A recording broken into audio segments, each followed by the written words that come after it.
जय हिंद दोस्तों। तो कैसे हो मेरे देशवासियों।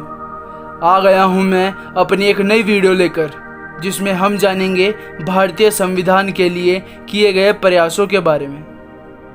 So let's begin. Efforts for Indian constitution. जैसा कि हमने अपनी पिछली वीडियोस में देखा कि कैसे ब्रिटिशर्स द्वारा हमारे कॉन्स्टिट्यूशन की नींव रखी गई, वैसे ही हम अपनी इस वीडियो में जानेंगे कि हमारे इंडियन कॉन्स्टिट्यूशन को बनाने के लिए क्या क्या और कैसे कैसे प्रयास हुए थे। अगर आपने वह वीडियोस नहीं देखी तो डिस्क्रिप्शन में लिंक है, आप वहां से देख सकते हैं। So let's start.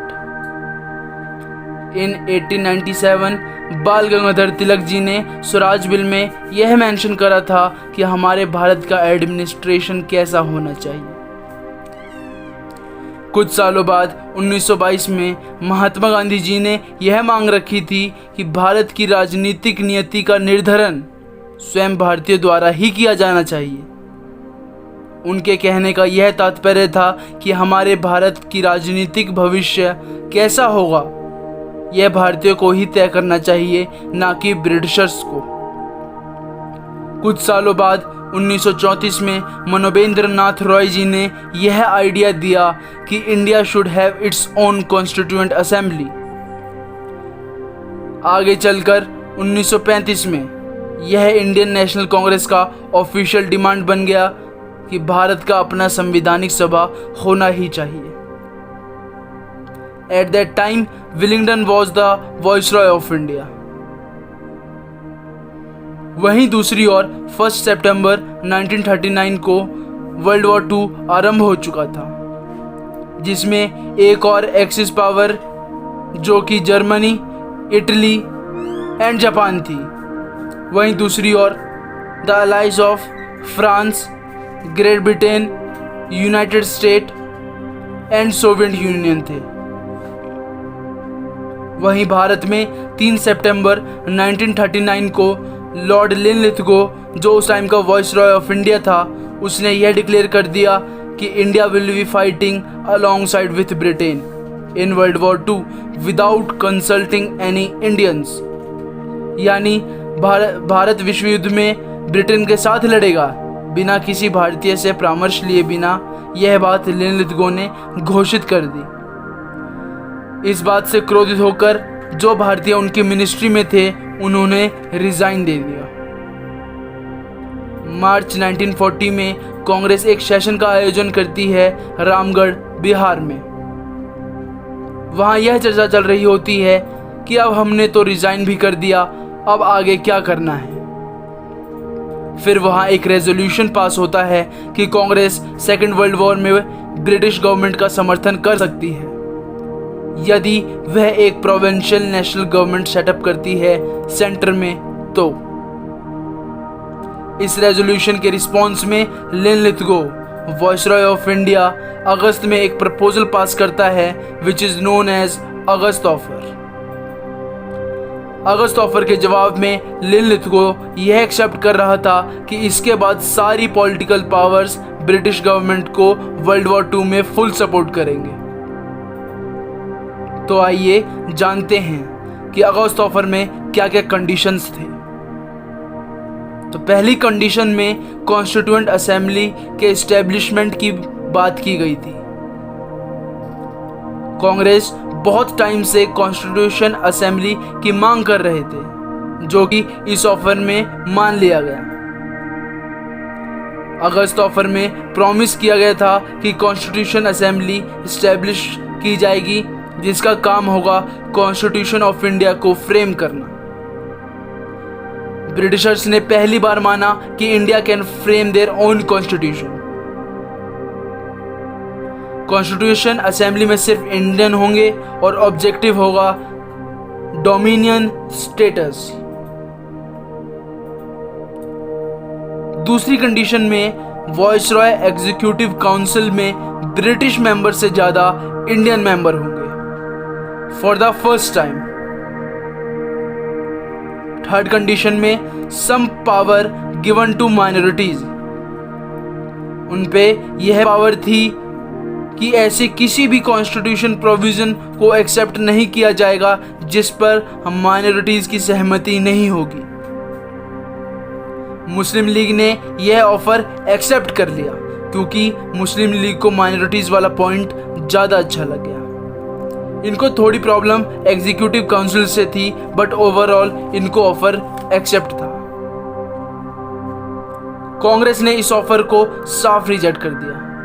इवन उस टाइम के जो कांग्रेस के प्रेसिडेंट थे अबुल कलाम आज़ाद, उन्होंने तो इस ऑफ़र को लिनलिथगो के साथ डिस्कस भी नहीं किया। इसका मेन रीज़न था 1929 का लाहौर सेशन, जिसमें कांग्रेस ने पूर्ण स्वराज की मांग की थी, डोमिनियन स्टेटस को छोड़कर,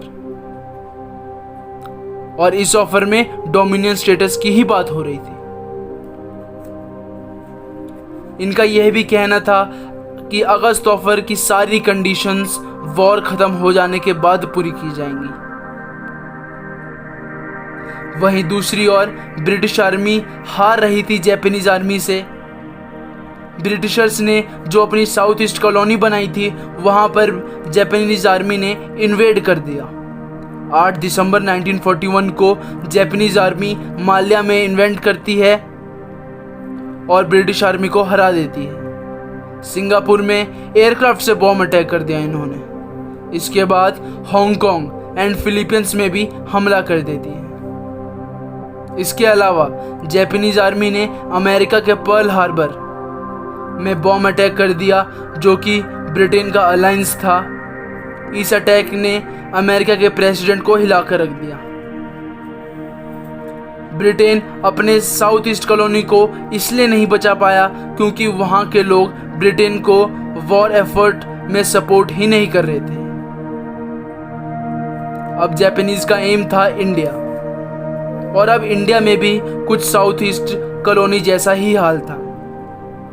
कांग्रेस ने भारत में इंडिविजुअल सत्याग्रह लॉन्च कर रखा था महात्मा गांधी जी के नेतृत्व में, दिल्ली चलो आंदोलन। ब्रिटिश गवर्नमेंट नहीं चाहती थी कि जापान इंडिया को ब्रिटेन से छीन ले। वहां अमेरिका के प्रेसिडेंट फ्रैंकलिन डी रूजवेल्ट ने ब्रिटिश पीएम विंस्टन चर्चिल को फोर्स करने लग गई कि आप कैसे भी इंडियंस का सपोर्ट ले लें। तो कैसे भी करके ब्रिटिश गवर्नमेंट को वर्ल्ड वॉर 2 में इंडिया की जरूरत थी। फिर ब्रिटिशर्स ने 1942 में स्टैफोर्ड क्रिप्स नाम के एक व्यक्ति को कुछ प्रपोजल के साथ इंडिया भेजा। इसी को हम क्रिप्स मिशन 1942 के नाम से जानते हैं। तो आइए जानते हैं क्रिप्स मिशन में क्या क्या कंडीशंस थी।